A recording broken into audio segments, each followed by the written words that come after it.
guys, welcome back. As you can see, the dyno is empty right here. But somebody posed a question: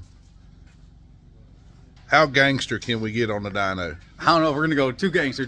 But yeah, we got straight gangster. I put the motor together with hopes of making it to the pad on January 1st, and the biggest issue I ran into not making it there was the damn oil pump drive was packaged wrong, and I couldn't figure it out. So like, this motor is it's basically a conventional big block Chevy, but it is a raised cam deal, 400 raised cam. Well, getting it all together, like, I don't want to say a mad thrash, because like, I spent some time putting this one together, and everything was right. And you go through, and I go to put the cam sync in, and cam syncs, like, they have a slip collar, like a lot of adjustable distributors and stuff like that. I was like, this thing is just sitting too high, like, it's not meshing in the gear, like, something's wrong here. So I had the oil pan off like 3 times trying to figure it out. I was like, the only thing that's wrong here is like, something's not adding up. So I went and took my other motor apart and pulled the pan off of it and pulled out the oil pump drive and measured the difference, and there was a 600 thousandths difference on it.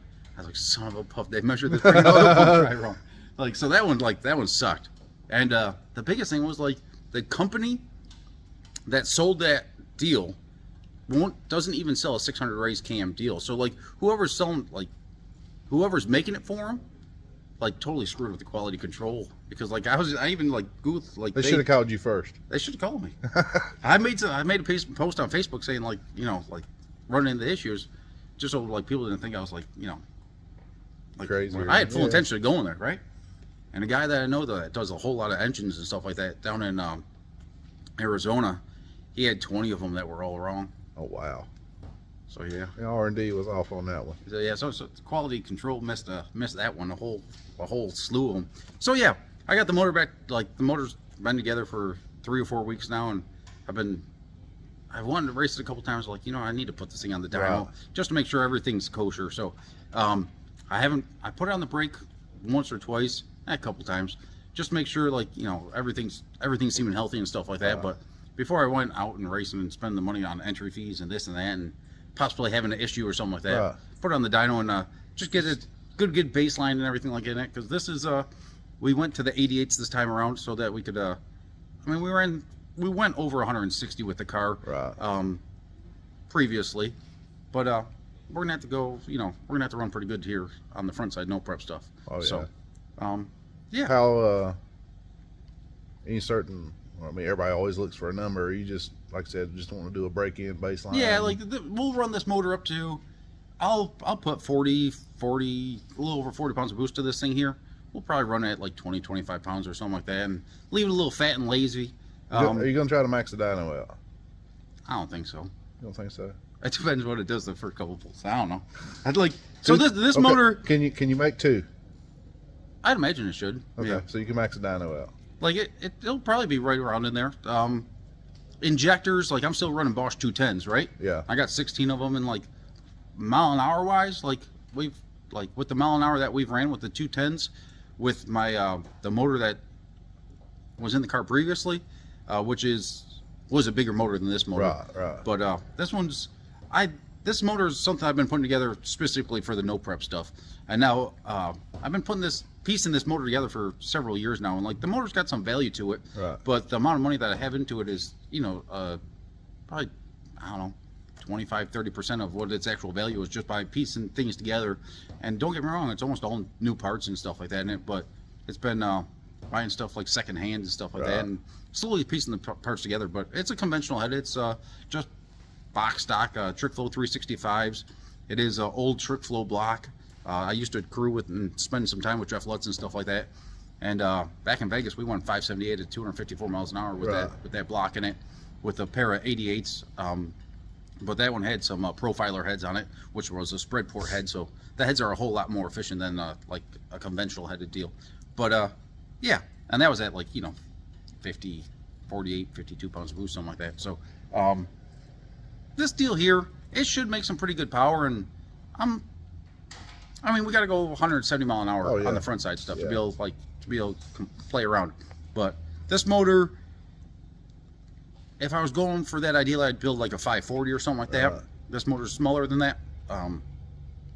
specifically because I like doing the backside stuff, not Right. like the real slow backside stuff, but like I built this motor for like that, 530 to 450, 460 range, and 450s, 460s. Yeah. You can get there many ways, Oh, right? yeah, but like we either gotta be way. able, we gotta be able to go, 450s at 170 mile an hour, Right. not 450s at 155. You know what I mean? So, yeah, So, well, I guess we'll find out. before we get to it, get it on a dyno and see how gangster you can get with it. I want if you want to give an update on the Dirty 30 plans with it. I'm gonna get that car back together. The Dirty 30, that's kind of like what we're like. I don't know.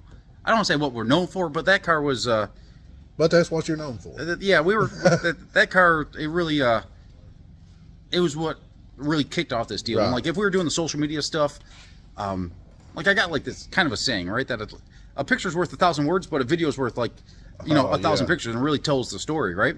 And we weren't doing the YouTube stuff back when we had the Dirty 30, Right.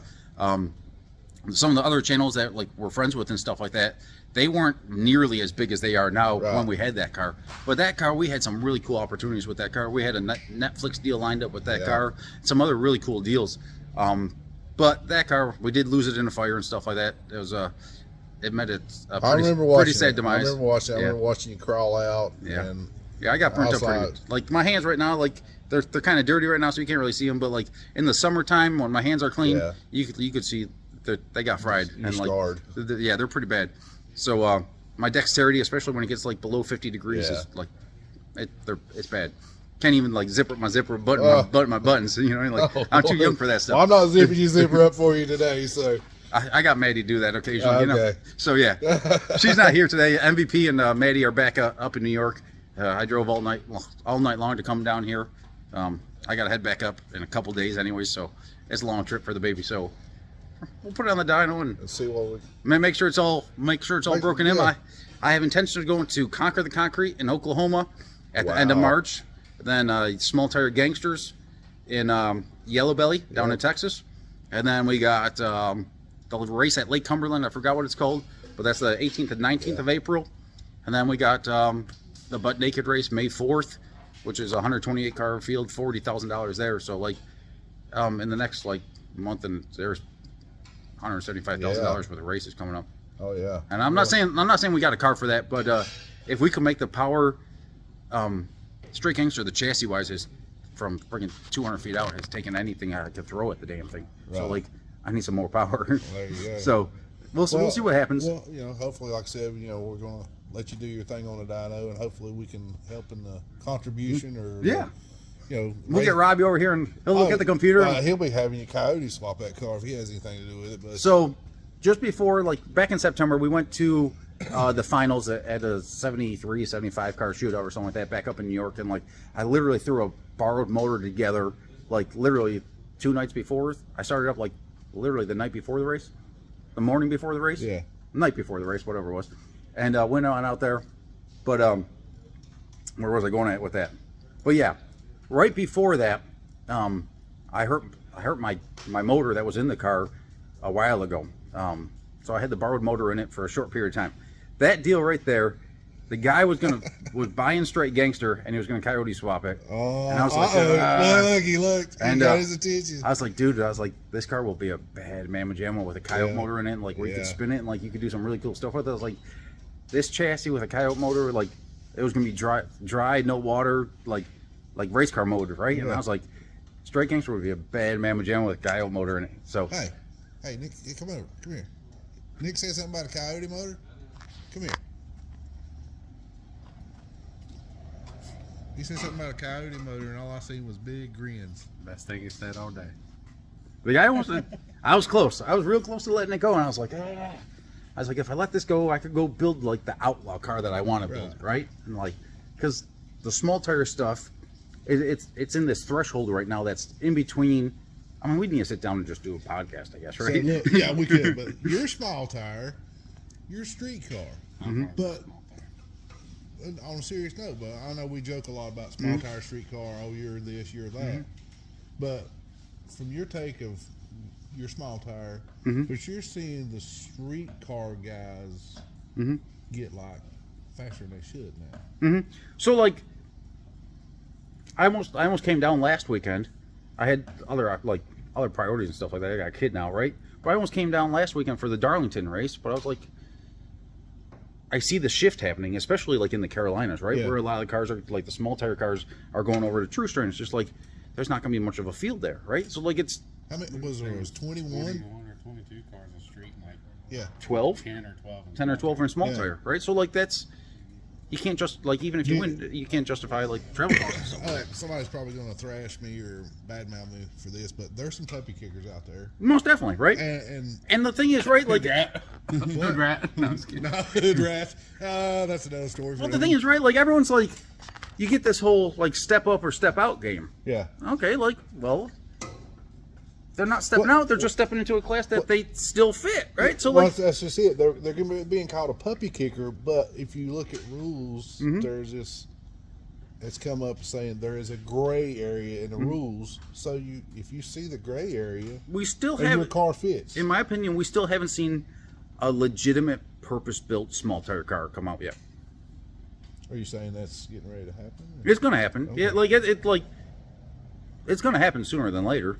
I mean, like you got like the radial versus versus road cars that have swapped over to the small tire stuff. Yeah. But there's still some pieces to that puzzle that's not perfectly catered to the no prep world. Right. And there's meat on the bones left there. Yeah. So like it's gonna You just happen. got to figure out what it's going to take to get. I think you're gonna start seeing some cars pop up this summer that are still kept hush hush that are gonna pop out. I don't got nothing going on right now. Like don't get me wrong, I'm starting to put the pieces together, like put one together. But yeah, it's gonna be interesting. Yeah, the small tire no prep is gonna be a sub 450 class. Yeah. Pretty soon here. I mean, you got. And it's gonna be 175 mile an hour. Yeah, we're at a lot of races together. We see a lot of the same cars run all the time, whether it's no prep or prep. And you look at the car and you're like, well, yeah, we kind of know what that car runs. And then you're like, well, now there's 3 cars running that. Now there's 5 cars running that same number. And now that's just basically it's going to be the new normal. Like, I'll go on and say it. Like, War in the Woods is going to be 460s. Yeah. Like that's what Easily. that's what you're gonna have to do to go out there and not even just win the deal, right? Like a couple years ago, I mean, some of the passes that we made at War in the Woods would have won it like 2 years ago, right? Right. Like the sport event evolves so quick that like you're behind the 8 ball again, right? So like Exactly. it's gonna be. When does it stop? It's not going to. Like at some point, like going 160 plus at War in the Woods is like That's sketchy. That's tight. You know, like Yeah. you got to be on your game. Like you can't be dumping your chutes at the finish line. Like your chutes have to be blossoming when you're crossing the stripe and stuff like that, right? Especially when it gets like. And I'm not saying I love War in the Woods. I like that's one of the coolest events I've been to. Yellow Belly, I think is gonna give a good run for that. But yeah, like the sport is evolving so fast and technology never sleeps. So the end is limitless, and especially if I'm okay with no rules, because no rules allow someone on a much smaller budget like myself to compete with some of these guys that have like some of these deals, right? Where if you're within, we're all working to get faster. Everyone's working to get faster. Yeah. And when you add too many rules, it just becomes a money game, right? Because like who's got the deeper pockets? I mean, like a Coyote Motors can make 3,000 horsepower, right? But when you start going, right? LS Motors are going friggin'. You got LS cars going, 420s, right? They might not have the big mile an hour, like some of the. I don't want to say the big mile an hour, but like they won't have the mile an hour of like a big block or a 481X or some of these like even the Proline small blocks and stuff like that, right? Like these aftermarket bore space deals. So when you put a rule set on, like, let's say a big block Chevy, okay, now my motor that's worth $20,000 is outlawed, but the small block that can make $3,500 is still legal, right? So like, what like? Well, yeah, there you go. At what point is it just a money game? Like adding the rules turns it into a money game. True.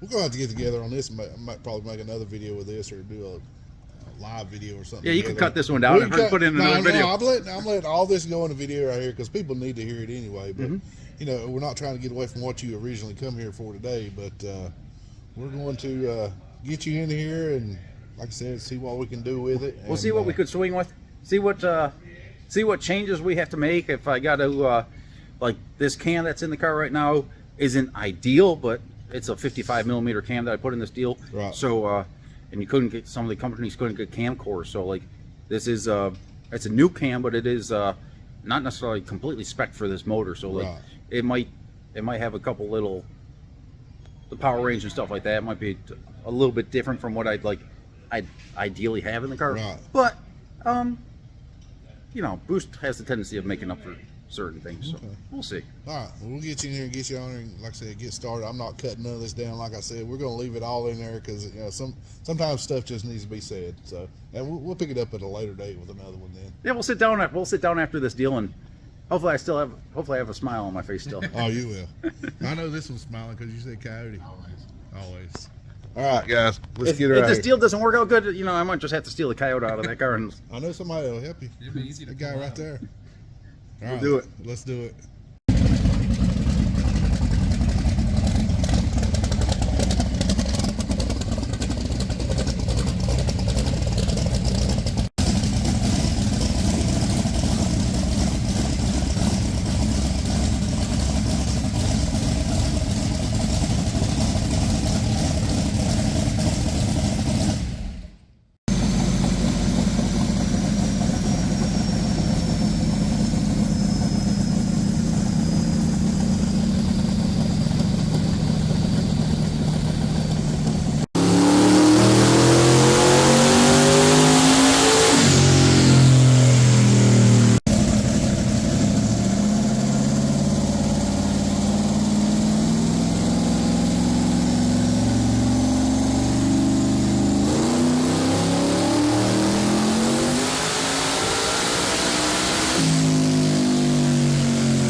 So we've got a few pulls in and still ain't coyote swapped it.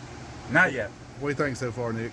It's about where I thought it was gonna be. Like that we just made a pull right around about 900 at that was like 5 pounds of boost. That's a little bit fat on fuel because like we don't run this car at 5 pounds of boost, and that's definitely not optimized timing. I figured this motor, and that was only like 6,500 RPM. Yeah. Like 6,500 RPM, and this motor's not built to run at 6,500 RPM. Like this motor's like eventually, once I get the money for valve train and stuff like that, this one will be a high winding big block. But yeah, so like I figured it would make probably around 800 naturally aspirated or so, and it'd probably be around there with running it out to 7,500, 8,500, and naturally aspirated, like on an engine dyno, not a chassis dyno. Right. Like, yeah. So at here, like we'll make another pull here at like 12 pounds of boost or something like that, and we'll probably make, I don't know. We'll find out, I guess. What's your guess? 1,000. 973. I think probably around 1,050 at like 12 pounds. Sounds- 1,050, I 1,100. always shoot low. Maybe one way to find out. So you Oh, always, we'll see. shoot low so your expectations don't get hurt. There you go.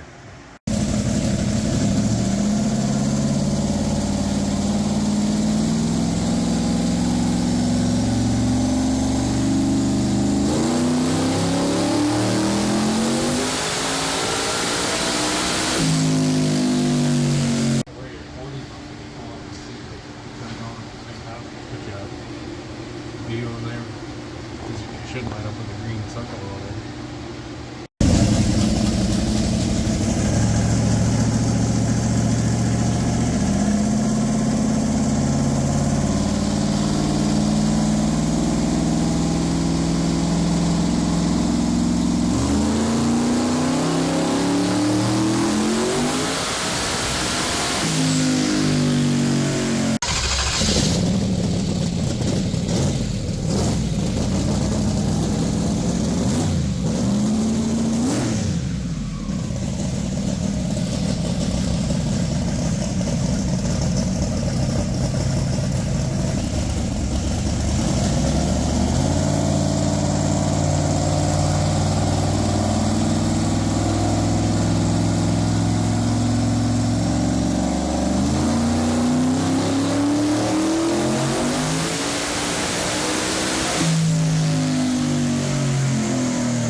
see what the You ain't gonna let Robbie tap on that keyboard, are you? we'll see what these funny numbers say. Yeah, funny number. Funny numbers. Air fuel ratio is right there. The highlight was correct in plus or minus 2%. It was. It did give it 8% when the injectors first opened up, but it went right back down to less than 5% here. So that was 22 pounds of boost basically. So it made 1573. it almost made just shy of 1,600 at 22 pounds. So, and that was only what 70. 7100. Yeah. So we'll go through here. We're just getting to the point where I start pulling timing because we start like giving it some real power. So I'm gonna give those plugs a check. Just look at the timing strap on it. Check the fuel strap. Like we're getting to that boost range right at that 20-pound range is where I start giving it some real fuel. Trust me, we can tell that time. Well, for me, like it doesn't make much of it. I refuse to hurt a motor. Right. When we got upwards to 20 pounds more boost to give this thing, right? So there's no reason for me to hurt anything or for anyone to hurt anything. Guys, like if you got a small block Chevy, like don't pull number 1 spark plug. You gotta pull like 3, 4, 5, or 6 because they're Siamese cylinders, right? Unless you got like an SB2, but then you're fancy. Wow. Yeah, the rule says the LS don't have to pull spark plugs. Yeah. They just look at their funny numbers and like. There you go. And if it goes kaboom, your funny numbers are Now off. those Coyotes, you don't even have to put plugs in them. They just make powers. What is it, a diesel? All right, well, Yeah. we're gonna take these plugs and we'll get back with it. You got any spark plugs over here? No. No.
Okay, we're done. Which one's driving this thing off the dyno here?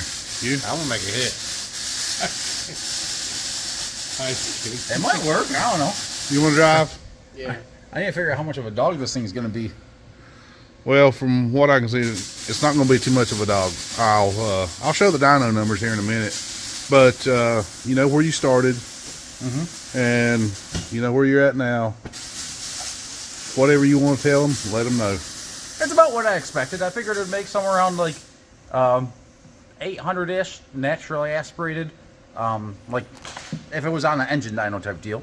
And then with the way it was incrementing in the power increases per pound of boost, still at this number that we're at now, it shows some pretty good promise for when like I start. We have about 2 degrees of timing left in it, according to the straps at that boost level. We have probably about the efficiency of these turbos. I'd say there's about 10 pounds of boost left in it. Once I get the money for some better valve train, we have another 1,500 RPM left in it. I didn't really film this for my channel either, but I advanced the cam a couple degrees before we put it on the dyno. As I was warming up the oil and stuff like that before I put it in here, I set the cam up a little bit differently, hoping that I could get a shaft mount rocker system on the thing that's a little bit more stable, so I could run this thing at higher RPM. But yeah, right now we're spinning it right around that like 7,500 RPM range, and like I didn't necessarily build this motor for that RPM. Like it's showing very good power. But once I change the cam around a little bit, it should make some pretty good. Like it should pull pretty dang hard up there. But yeah, so I just advanced the cam a little bit to help it out for what it is right now, and yeah, seemed to do pretty well. Okay, and for you guys that don't know, you do now. Hustling Horsepower. Check him out on Facebook, YouTube. Like, subscribe. Get out of the way, Coyote boy. We started at what, like 800 and some horsepower? Yeah, and then we put the Coyote on it, and we started making some more power. Those do look like Coyote. So ended up with 916 and 1328 on the torque. You was talking about a minute ago about adding boost to it. You know, you were picking up quite a bit of power for every pound of boost. Yeah, I think we still made what, like 75 to 100 on like on like I think it was making like 75. What was it? 75 horsepower per pound of boost. Yeah, pretty much. For yeah, like 2 pounds of boost or something like that. So that's and pretty. The very last pull right there. I mean, you like I said, you wasn't killing it with the boost or timing either. So yeah, like I did a little video on that I took that I'll put on my channel. But you could see the timing mark. There's the cadmium burn. There was 0 cadmium burn on the plug, and the timing mark was still fairly shy. But I don't like really leaning on stuff super hard on a dyno. It doesn't matter if it's a wheel dyno like this or a hub dyno or this or that. There's just different factors that come into play with the car on a racetrack. So yeah, I'll line out that the rest of that stuff like once we're out of boost. Like once I'm at 42 pounds of boost or so, and then if I still need some more out of it, well then that's when you put a scramble. You know, it would actually be interesting to see when you change stuff around and spin it to 9,000, 9,500 RPMs. I'd like to see this thing with the cam the difference retarded 4 degrees from where it is now. See the difference on the dyno 3 or 4 with degrees, it. yeah, and then another 1,500 or 2,000 RPM out of the deal. That would work. It would be. I think it would pull really hard up there. So I think it'd get really interesting real quick. It already got interesting, but yeah, it was still like on the dyno sheet here. It's leveling off and stuff like that, but I couldn't. I probably should have listened to Robbie and done boost by RPM. Yeah, and because the wastegates would start like once this thing starts pulling up, like it licks up pretty quick, and since we don't have a boost curve in it, essentially we're just like flatlining it. Once it gets there, and then it's like, oh crap, and it has a major overshoot because like just the way the boost control works. So yeah, it would open up the wastegates more than it normally would if you're doing like a normal boost ramp or something like that. So we just had to go from 0 pounds of boost to 28 pounds of dome pressure, and just instant. So it would open up the wastegates and dump off all the power at anywhere from 6,800 to like 7,200. So. Well, there you go, guys, and you heard it from Mr. Nick himself, Hustling Horsepower. Nick, appreciate it. I appreciate you guys. This was huge, and I don't want to say I was dragging my feet coming down here. Like I wasn't feeling that good, and I got a 1-year-old and stuff like that. But I was like, at the same time, I was just like I got like the motor's worth some money, right? Yeah. Like I don't have a whole lot into it, but at the same time, like just a self-confidence thing to a certain point, right? Because like I did the motor all myself, and like you don't know until you know, right? So it's just like I'm pretty sure this thing's gonna make that 2,000 horsepower at 30 pounds, and then but like you don't know for sure, and you just proved it today. It's happy, and we got plenty of room to play with here. So I'm not saying it's gonna go low 4s, but I think we got the potential to go 450s with the car, and I can see that. That should be able to swing with us in most places. Now I'm not gonna run the car that fast all the time, just because. That's going to be a semifinals, finals run. Yeah, that's when we start have to lean on it. That's when I have a scramble button that's 10 pounds of boost and like 2.5 degrees of timer or something like that. If I got to use it. All right. We'll see. Well, like I said, I appreciate it, guys. I appreciate it. We're going to get this, get you loaded up here, and anything you want to put. Hopefully mine will be there soon. Try to chase the numbers. Numbers don't matter, but it'd be nice to have that number. Show that number there, and I mean, click off a good ET to go with it. I would have loved to have like that 2,000 horsepower like deal on it. I think it would with another like It would 2 pounds of boost or something like that, or another friggin' couple hundred RPM. It would have friggin' went and knocked it. But yeah, for a little home built motor. Well, you've officially got the dyno record here. You broke the dyno record like 2 or 3 pulls ago, and you just kept going with it. So. And the last time we were here, I was afraid to put it on the dyno. Yeah. Friggin' what car was that? The green Nova, I think. Yeah. No, the Mustang won Yeah, it.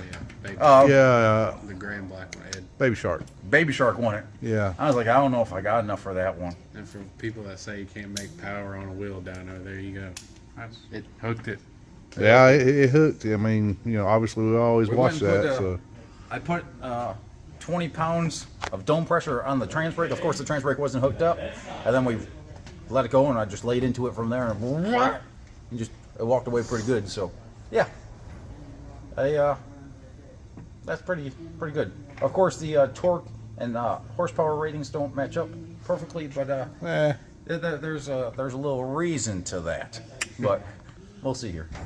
We'll see how this all Secrets plays of the out. trade. Secret to the trade. All No right. secrets yet. We haven't Yeah. won too many races, but Well, I think that's, we know. We're not gonna say, but we know. we'll see what We'll happens. keep it between us. All right, guys. Hope you enjoyed it. Like, share, subscribe. Be sure you go check out Hustling the Horsepower and subscribe to their channel too. Appreciate check it, them out guys. on Facebook. We'll see you at Oklahoma, Texas, somewhere. Kentucky, Yeah. the Somewhere. next month and a half or so.